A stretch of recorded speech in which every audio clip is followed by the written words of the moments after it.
Bonjour à tous et bienvenue sur la chaîne Explique-moi ça. Aujourd'hui, je vous présente Micro Macro Crime City. C'est un jeu, un coup de cœur pour moi.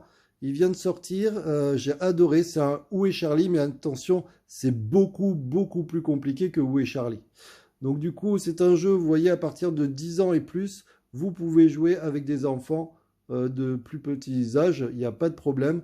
Vous leur demanderez juste de sélectionner ou de surveiller une voiture et de dire d'où vient cette voiture, un camion ou même un bonhomme. Ils n'auront peut-être pas la bonne réflexion complète, mais au moins ils pourront vous aider. La partie dure entre 15 et 45 minutes. Ben, ça dépendra si vous êtes réactif, si vous trouvez bien les choses ou pas. Des fois, on peut passer du temps. Il y a des gens, on a joué à plusieurs. Il y a des gens qui trouvent ça en 5 minutes et d'autres qui vont mettre peut-être demi-heure. De 1 à 4 joueurs annoncés, effectivement, il n'y a pas de nombre. Vous pourriez être 6 autour du jeu. Mais le problème, c'est que forcément, si vous êtes 6, on se marche dessus. Donc, c'est très compliqué. Moi, je vous conseille vraiment ce jeu tout seul ou à deux.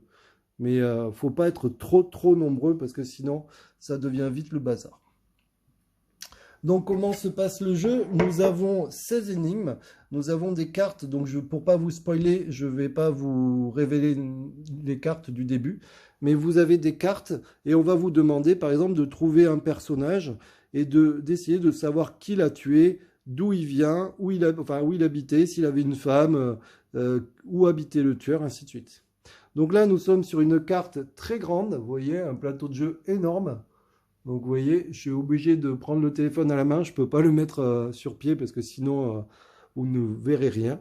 Et donc du coup, le but du jeu, ça va être d'essayer de trouver qui a tué telle personne, d'où il vient, ainsi de suite.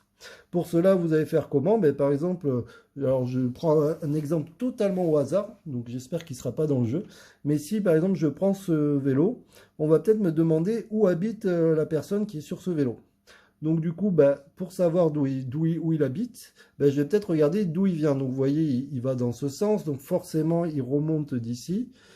Et là, bah, vous voyez, il est là. Donc du coup, bah, je sais qu'il arrive d'ici. Et après, eh ben, vous voyez, par exemple, là en l'occurrence, je vois il est là. Il monte sur le vélo. Donc du coup, après, il n'est pas sur vélo, mais je vais chercher ce personnage qui va arriver sûrement d'un endroit qui se trouve dans cette zone. C'est la même chose pour au niveau des tueurs. Le tueur, on va essayer de remonter le tueur, de remonter la trace du tueur. Par exemple, si jamais il est mort ici, eh bien, le tueur était à côté. Donc on va essayer de retrouver le cheminement du tueur. Alors ils ont pensé à tout, hein, parce qu'il y a plusieurs moyens de locomotion, il y a plein de voitures, il y a plein de personnes. Ils ont même pensé à mettre des métros. Attention, les métros, vous voyez, un petit indice, vous voyez, il y a U2, U5. Ça veut dire que celui-là permet d'aller au U2 et au U5. Donc il va falloir trouver sur la carte le U2 ou le U5 et essayer de savoir où est sortie la personne qui est rentrée dans le métro. Donc voilà, pas mal de... Vraiment, il y a beaucoup de choix. Vraiment très sympa. Le seul reproche, ben, c'est qu'effectivement, il faut une grande table. Le seul reproche aussi, c'est que quand on est nombreux, bah, c'est pas très jouable, hein. Sincèrement, on a essayé à plusieurs. Dès qu'il y a quelqu'un qui trouve un personnage, je vais dire, ah, c'est bon, je vois où c'est. Donc, même s'il montre pas avec le doigt, ben, on voit dans la zone où il regarde, donc c'est plus facile. Donc, vraiment, tout seul, c'est plutôt sympa.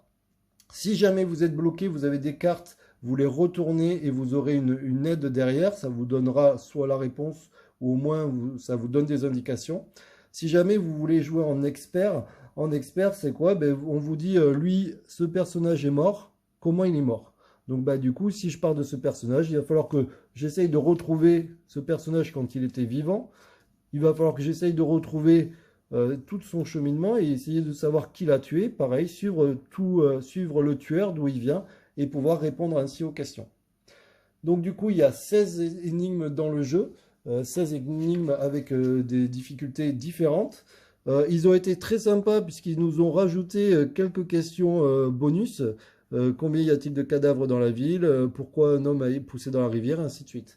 Donc il faudra, voilà, on peut en profiter. Il y a aussi des choses sur leur site internet, des petites questions et même on peut essayer sur leur site internet. Donc vraiment un super jeu, un coup de cœur. On est loin du Où est Charlie et on apprécie vraiment. Le jeu est en noir et blanc, mais certains disaient c'est dommage. Et ben je trouve que non, parce que si c'était en couleur, un personnage qui serait habillé en bleu, bah, ça se verrait plus facilement au milieu de tous les personnages. Le seul truc, c'est qu'il y a des gens, quand ils ont fini le jeu, vu qu'on peut pas trop y rejouer, puisqu'on se rappelle où est le personnage, d'où il vient, ainsi de suite, il y a des gens qui s'amusent à colorier et faire un joli dessin. Voilà, j'espère qu'il y aura énormément d'extensions pour ce jeu, parce que vraiment, c'est un coup de cœur. Et voilà. Écoutez, je vous remercie beaucoup, je vous dis à très bientôt. Ciao, ciao. N'hésitez pas à vous abonner, à partager. Je vous remercie beaucoup.